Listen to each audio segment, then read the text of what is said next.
Yeah, okay, so Till already mentioned the title here. So let me just jump into it. Imagine your local school, that you enter the front door and you come across this notice board. In schools' notice boards, you will often find very different programs, different initiatives, different agendas, so to speak, hanging on the notice board. Now, these agendas, they may be something about neuroscience, like you can see here, John's brain, the amygdala. It could be something about raising attainment. It could be something about Bildung. It could be something about personal growth or the well-being of the class, and so on and so forth. So all these sort of programs and initiatives are sort of imposing themselves on schools, on teachers, on school leaders. And to be honest, you know, they are not always congruent. They are not always aligned, or they may draw attention or draw education into different directions. So one way of sort of peeling the onion, or at least sort of scratching the surface of what's behind these programs, is to look at education purposes, because quite often you would see that they are aligned with different purposes. So here I have created this little model where you can see why education. So one purpose of education could be very much about the labor market. Another purpose could be very much about personal development, or the Bildung dimension, you could say. And then on the x-axis here, you could talk about perhaps a tension between universalism and the more national interest. So if, for instance, you try to plot in some key programs, you have the PISA program in the top right corner, very, very much about the labor market and the competences for the labor market of tomorrow. And that is, of course, a very universalist program, claiming that it's the same competences that are needed regardless of where you are in the world. On the other opposite that, there could be something about the creation of the national citizen, the re-emergence of nationalism, the national standards and curriculum. We could also plot in the sustainable development goals, which are sort of quite a lot about also personal development, but even so, they are very sort of universalist in that sense. So that's just one way of perhaps approaching this quite, to be honest, chaotic landscape, you might say. Because what I argue is that these four purposes here, a labor market, personal development, nation, or universalism, are implicitly or explicitly expressed in education policies, and they're built into schooling practice, and with varying degrees and means promoted by different stakeholders around the world. Now, you may rightly ask, well, are you talking about the global education, or what context am I actually talking about here? Well, it might be seen as a quite Western approach, perhaps, but the point here is that these purposes are exported globally via international organizations and transnational policy diffusions, that is, in defining education programs with a global reach. So in one way or the other, these purposes behind these programs are sort of enforced onto the world on a global level. I'm going to come back to what the implications are of that later. On a more general note, we could say that in an age of globalization and neoliberalism, competition among students and countries has led to greater standardization in education and the narrowing of educational aims. So there is some kind of movement in this chart here, you could say, and that has shifted the purpose of schooling from learning for learning's sake towards more economically driven and competitive aims. So that was just sort of a starting point. So the structure of this talk is then to try to make first a diagnosis of the contemporary education triangle between research, policy, and practice. So what are the challenges of the contemporary situation? Then I move on to say something about state-of-the-art literature, how has it been dealt with in the state-of-the-art literature, and then I'm going to introduce this idea about the governing complex. The third part is briefly about historical paradigms and their appearances, and I identify three paradigms: a paradigm where efficiency, optimization, economistic thinking, and accountability structures take pride of place, and a paradigm focused on the conditions and transformative potentials of education, often understood as human development, flourishing, and emancipation, perhaps even. And then there's also a paradigm revolving around biological ideas about the human body, the brain, human ability, how education and society can be organized to naturally reflect such ideas. And finally, I'm going to say something about emancipatory potentials and the paths ahead. So in part one, if we look at the challenges here for policy and schooling, it is clear that when we look at this landscape of education programs, they are all in their sense connected with particular ideas and approaches, and they may sometimes have detrimental effects when they are rolled out in large scale because they have limited, reductionist, or even amputated relevant in local context. Now, some examples of these challenges are international large-scale comparative assessments programs, which often tend to have amputated concerns for national and local context. And in that sense, they may reflect distorted or even irrelevant results or rankings. They tend very often to say all other things being equal, meaning that they don't regard context as having any kind of relevance. Another example is the implementation of so-called fashionable and one-sided education policies in pursuit of specific goals. It could be, for instance, the 21st century skills and competencies agenda. It could also perhaps be the STEM agenda. The point here is that as soon as there's something being canonized, a lot of other things are sort of falling between chairs and not not being deemed as relevant. And in that sense, there's this danger that it sort of amputates education as a phenomenon. A third and more perhaps individualized challenge is the off-rolling of students from school, found to be volatile in terms of improving test scores. Now, the point here is that when, for instance, school leaders get a bonus for improving test scores, there arises a very strong incentive for off-rolling students from the school protocol because they're not really helpful for the school. They are not assets to the school. And that is very counterproductive to at least some of the purposes of education. So I argue here that education policy and schooling practice are actually torn under the impact of all these various programs, technologies, and interests, and that they are legitimated by knowledge paradigms and that which promote different agendas and priorities.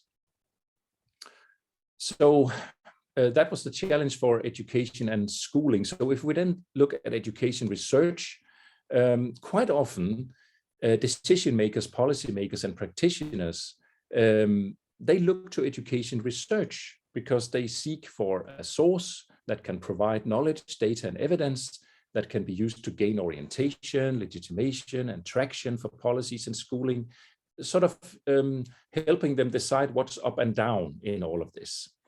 But the problem is that education research itself is permeated by all these knowledge paradigms, and as such an equally fragmented field, because we have differing research ideals, we have differing approaches, we have diverse institutional contexts, we have, for instance, universities, international organizations, think tanks, sector research institutions, consultancy firms, and edu businesses with their own research departments. So the implication is that what is labeled as education research is actually a very slippery concept and very closely entangled with some of the same agendas, interests, priorities, and technologies as what we've seen with other stakeholders in education. So Bourdieu, in a publication from 2006, or at least it came out in 2006, observed how the autonomy of science, which science used to enjoy over the religious, political, and economic power, as well as state bureaucracies, has been severely weakened, meaning that both science is in danger and also that science has become dangerous in a way. So we could say, when we look at education research particularly, that on one hand, it's increasingly propelled towards being the servant of externally defined purposes, impacts, and legitimations. And on the other hand, it's paradigmatically intertwined with understandings and imaginaries about the purposes of education found in the fields of policy and schooling. So it means actually that education research as a field, varied and fragmented as it is unable to offer knowledge to remedy these tumultuous and conflicting conditions in policy and schooling. So what I basically argue is there's a very urgent need to revisit and restore education research, to rebuild education research as a transparent platform that will make it possible to see options more clearly and improve its ability to serve the needs of the public in the 21st century. Transparency is absolutely key here, because that's really what is lacking in many ways. So how do we deal with this situation? Well, I'm not going to deny that I'm a historian of education, so I will propose to look to history. So that's why I included this picture of the muse Clio. So because what I want to suggest is that we identify and explore the historical trajectories and manifestations of key knowledge paradigms from the foundation of the modern educational sciences in the interwar years to the state-of-the-art contemporary programs in education. Working with such a historical lens, I argue, serves to create an analytical distance from education research as a research object, while hopefully also avoiding being trapped in the investigated knowledge paradigms. It is about creating a room for critical reflection, a critical distance to education research as a research object in itself. I argue that a historical perspective can provide a critical awareness of how and why contemporary education has come to function and be understood as it is, and at the same time enable us to reflect on lost opportunities and unexplored paths, and to problematize accepted truths. In other words, the historical perspective can create a platform for critical reflection about the present, because it offers an awareness of the contingencies and the lost possibles of the past. That is always the optimism of the historian whenever we have come to a difficult or problematic situation, is to say, well, I can just assure you that it's not going to stay this way. And that's one thing for certain. So I will now move to part 2 about state-of-the-art literature and the introduction of the concept of governing complexes. When we look at state-of-the-art and the literature, scholars have used very diverse analytical terms to understand the globalization of education policy. So we find concepts like policy diffusion, policy borrowing, policy transfer, policy traveling, policy convergence, recontextualization, reference societies, deterritorialization, policyscapes, globalized localisms, and instrument constituencies. So we have a very, very rich and varied nomenclature that are being put to use in education policy research. To sum up, the key insight from state-of-the-art literature on global governance in education is that it's necessary to study the interactions and overlaps between international, national, and local contexts, and the entanglements of a host of actors to acquire an adequate understanding of policy and schooling practice developments. Contemporary education policy research makes the very important point that education reform agendas should not be viewed as top-down impositions, but rather as iterative constructions across various actors and pressures that could have commonalities at the international level, but which are more varied at the national and local levels. So it really just adds a lot to the complexity here. But it is a very complex thing to investigate, and that's also why I was sort of drawn to the development of this idea about the governing complex. The interesting thing about this concept is that it has this sort of Janus face orientation, this double-sidedness. So there's an empirical analytical orientation and a critical analytical orientation. So if we first look at what a complex really is, this is like just a dictionary definition. A complex is a whole, comprehending in its compass a number of parts, of interconnected parts or involved particulars. It's a complex or complicated whole as such. So the term then allows for the interconnectedness and the complexities of an organized structure made of parts. So we can actually take in then organizations, authorities, agents, technologies, discourses, materialities, as well as the knowledge, data, and evidence floating between these parts. So the object of explanation then is the governance workings and implications of such a political machinery, you could call it. That is how shifts in governance or governing produce and reflect shifts in knowledge. Now, this governing dimension is viewed as something that emerges in the configuration of relations between the entities, but also in the relational exchanges between entities in this organized structure. So that is the empirical part. So when we look at the critical analytical orientation, the duality of the concept of complex means that it also has this sort of psychological meaning. And here the definition is that a complex is a related group of repressed or partly repressed emotionally significant ideas which cause psychic conflict, leading to abnormal mental states or behavior. So this understanding of complex then feeds our understanding of the sometimes paradoxical and even perverse workings and outcomes of governing complexes in education.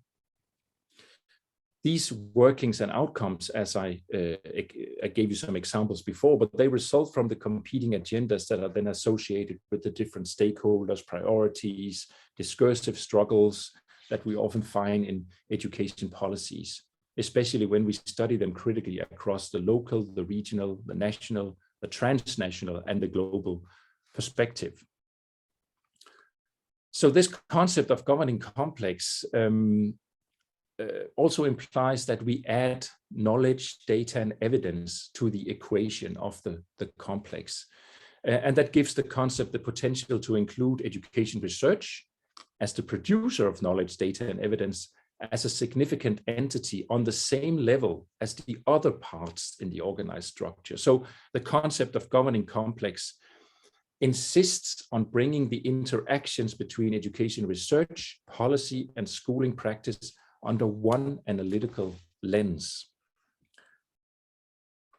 And at the same time, it has this sort of historical dimension to it, because it views governing complex as historical and floating configuration, and they offer insights into a reservoir of commonalities and analogies between the past and the present, as well as the contingencies that shape historical change and impose both temporal and explanatory order on the contemporary governing complexes. So that was the theoretical part. Now I'm going to be more specific in teasing out some of the paradigms or the key paradigms in education and how they have manifested themselves across history. So what I basically argue is that there are these three paradigms: the economistic evidence and what works paradigm, we have the biologistic genetics and ability paradigm, and we have the idealistic rights and emancipation paradigm. And how did I identify these paradigms? Well, as it says here on the left, it's from my reading of the research literature on contemporary and historical education policy. And that's and also, of course, the empirical work that I've done in archives and so on, makes me argue that we have the presence of these three longue durée knowledge paradigms, and that these paradigms are shaped by different ideas and imaginaries about the very purposes of education. So in this sense, there is a relation to this initial step that I presented about the purposes of education. Now, these knowledge paradigms materialize in the produced knowledge, data, and evidence, and they feed into the policies, programs, and technology. So these are really what's interesting to analyze on the step towards understanding the workings of the governing complexes. And perhaps some of you may wonder, so the economistic evidence and what works paradigms, that's sort of on top of the other two. And that's not a coincidence. It is because this economistic style of reasoning is very powerful, and actually to some extent also determining some of these other paradigms. At least they have to navigate or relate to or position themselves in relation to the economistic paradigm. So to tease out more clearly these paradigms, if we start then with the economistic evidence and what works paradigm, this paradigm revolves around the desire to regulate the population and society in general, and the economy and economic growth in particular. So it is essentially a very instrumental reasoning that's often guided by ideals about development and modernization. And I included here the front cover of the conference proceedings from one of the first OECD conferences on education. And I think the title here is very telling, namely Policy Conference on Economic Growth and Investment in Education. So you can very clearly here see the sort of wedding between the economy and education, or education as a production factor. Now, about this modernization idea, Gilman, in his famous book from 2003 called Mandarins of the Future, notes how the key attributes of modernization theory were its global aspirations in terms of scope and in terms of content, that bureaucracies, technical experts, social engineers of various stripes should impose economic and political order on cities, nations, and the world. So also here already, this is a historical analysis. So looking at the immediate post-war years, there you already have this sort of imposition of this way of thinking on a global scale. So if we go back to the purpose of education within this paradigm, then it is to deliver an apt and educated workforce with the right competences for the labor market. That is essentially also what's called human capital theory. If we look at research, it becomes clear that we have data, statistics, standards, and benchmarks. They are important tools for regulation and for making individuals, organizations, and institutions comparable. And it's often guided by ideals about the optimization, modernization, and development of society. Now, just to give you an idea of the sort of historical flow of this paradigm, we may even go, I could actually go all the way back to John Locke, at least, and Adam Smith, but I chose to make a little stop here at the famous economist Alfred Marshall's textbook from 1890, in which he talks about that we may conclude that the wisdom of expending public and private funds in education is not to be measured by its direct fruits alone. It will be profitable as a mere investment to give the masses of the people much greater opportunities than they can generally avail themselves of.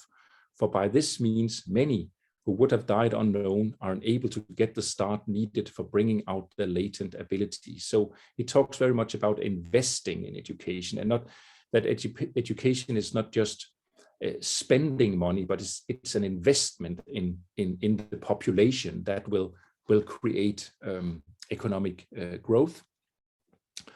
And this whole idea about the optimization ideal becomes very clear in the immediate post-war years, where we have the RAND Corporation, Research and Development, which used to be part of the Douglas Aircraft Corporation, so actually part of the US military.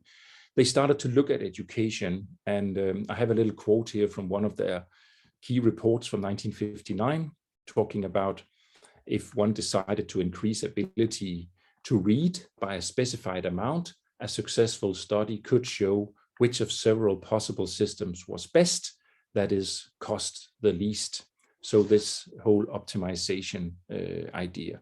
And perhaps most recently, I found this very, very recent research article, and I think it's all in the title, because this article is called Application of the Data-Driven Educational Decision-Making System to Curriculum Optimization of Higher Education. So clearly, this is a paradigm that's still with us and with very, very powerful implications. The second paradigm is what I call the idealistic rights and emancipation paradigm. The ideals guiding this paradigm are humanistic and universalist ideals. We have human rights, sustainability, social justice, and we have inclusive, equitable, quality education, along with lifelong learning opportunities for all. And the front cover here is the front cover from the UNESCO's Global Education Monitoring Report from 2017. This paradigm is essentially a critical and normative approach guided by a focus on the political and emancipatory nature of education, often with an inherent ambition to empower and equip students to lead rich and fulfilling lives. Education here is seen as a vehicle for molding, changing, improving, evolving, even revolutionizing society or the world, but also a site of power that can be used positively for empowerment and emancipation, or negatively to subdue and oppress. And here we might think of the famous Pedagogy of the Oppressed by Freire as one example of this kind of critical type of education research. So in terms of research, this paradigm often surfaces in normative and critical analysis, taking various starting points in ideals about the world in general and education in particular. The main driver here is the improvement of education and the conditions for stakeholders in the premise of education itself, rather than serving purposes external to education. Some examples here, well, I mean, there are multiple examples, but I decided to just include here some of the early UNESCO programs, Education for Peace programs. That was one of the key topics on UNESCO's agenda right from the outset. So essentially, the idea here is that education must be reshaped so as to fit men and women to live peacefully together. That's the core agenda of UNESCO. And then we have the biologistic genetics and ability paradigm. The core idea in this paradigm are the evolutionary progress of humankind, and that the human body and its traits and abilities constitute like a nodal point for education activities and planning. The idea is that education practices and theories can be scientifically deduced from knowledge about nature, that is the human body and brain. And here I included a couple of pictures. So the one is the front cover of the 2013 book by Catherine Asbury and Robert Plomin, called G is for Genes. And again, the subtitle is very telling: the impact of genetics on education and achievement. And in the smaller picture here is Théodore Simon, the assistant of Binet, who was, the father of IQ testing, you might say. So here, Théodore Simon is measuring a child. So this paradigm clearly has a very long history, going back to phrenology, the eugenics movement, the practices of IQ testing. It has recently now resurfaced in neurobiology, neuroscience, neuropedagogy. That is the translation of research findings on neural mechanisms in the brain.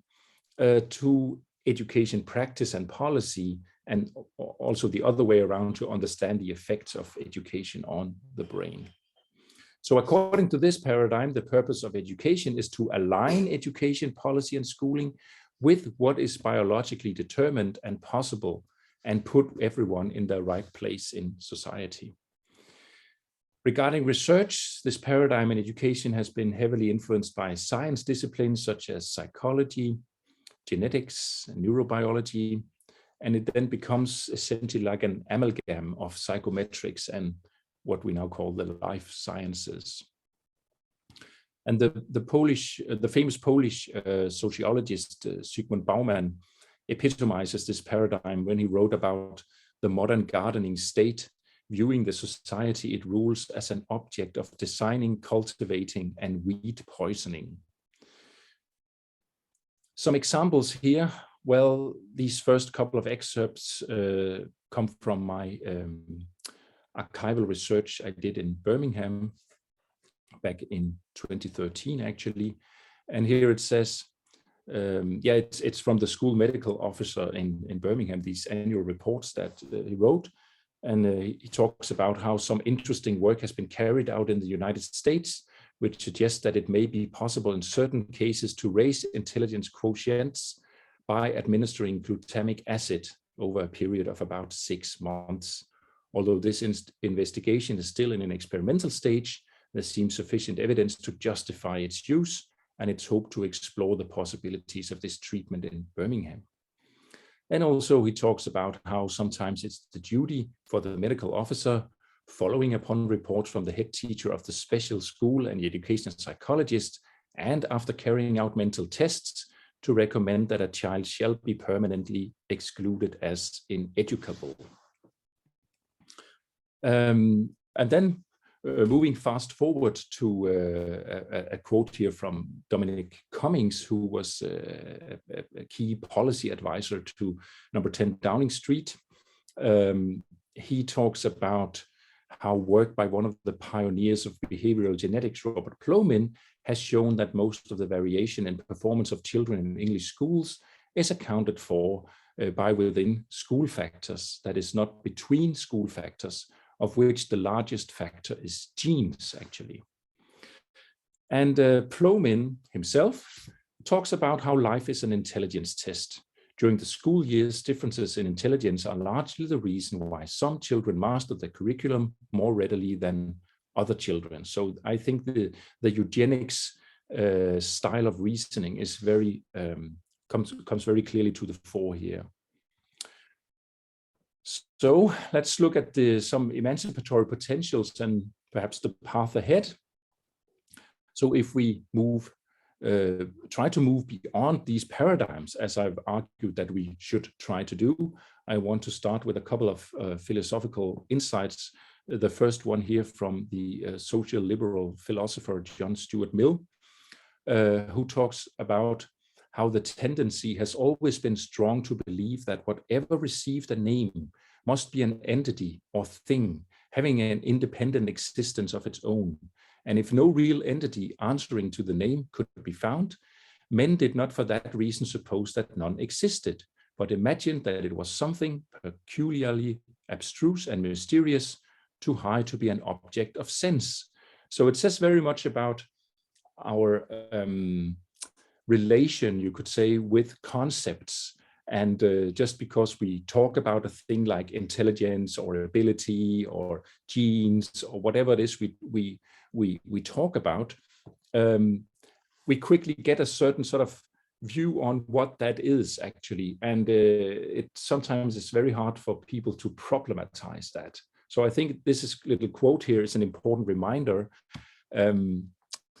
There's also a quote here from Deleuze and Guattari, who talks about how concepts are not waiting for us, ready-made, like heavenly bodies. There's no heaven for concepts. They must be invented, fabricated, or rather created, and would be nothing without their creator's signature. So what I want to say with these two quotes is really that the dismantling of the transcendentalism of the paradigms that I have just presented to you offers an emancipatory potential. And my suggestion for doing that is really to, I mean, you could look at this like kind of a recipe for like a research program that you start with identifying some key education programs. You could do that historically, interwar, post-war, contemporary, and then sort of try to scratch the surface a little bit, peel the onion, look at the purposes of education. So where are these, what kind of orientation do these programs have? And that is sort of like an analytical entry point into the knowledge paradigms where you can actually see, so this is a particular manifestation of this kind of a knowledge paradigm. And once we've done that, we can actually look at how these knowledge paradigms have informed the governing complexes. The governing complex is understood as the triangle between research, policy, and schooling practices. So that's why there's like an analytical and methodological movement with an arrow downwards on the left side, and then on the right side we sort of come back again from having analyzed the governing complexes, and then we will see these programs from which we started our analysis in a new light, and hopefully they should be more transparent and more sort of clear in terms of what their implications really are. So then moving education research forward, we can then identify these governing complexes. And as I said, you know, they emerge in the intersections between institutions, organizations, actors, agendas, technologies, ideologies, and the paradigms. So we need to have all that in place, which we can have if we sort of follow this recipe, because these governing complexes are the ones that come together to order and classify context. Then we get an explanation for how they work. And that then in the next step, create transparency about the role and usage of education research in the governance of policies and schooling practice. So history of education is one way of achieving this. It's one way of achieving a critical reflective space for decision makers, stakeholders, and researchers. So it becomes like a reservoir for teasing out the antecedents, the stepping stones, the conditions, the trajectories, and the transparency vis-a-vis contemporary policies, practices, and technologies. For instance, we can argue the presence of a historical trajectory going back to World War II, which was shaped during the bipolar world order of the Cold War, and which laid the foundation for the crucial role of numbers, data, and indicators that we see today.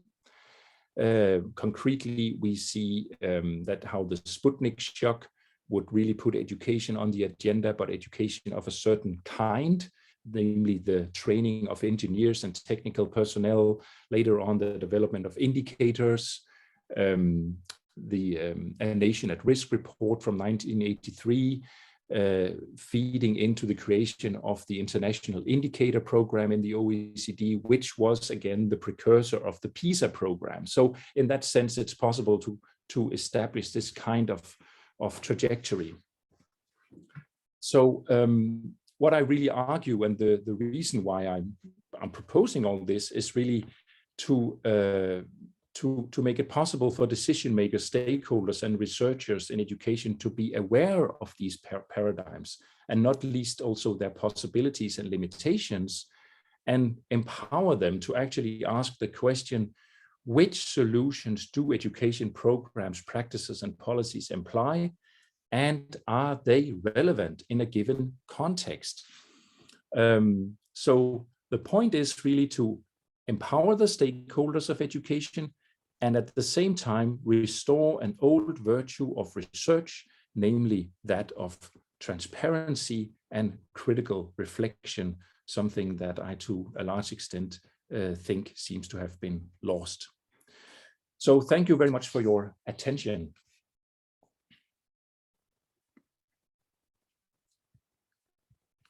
I will stop sharing now.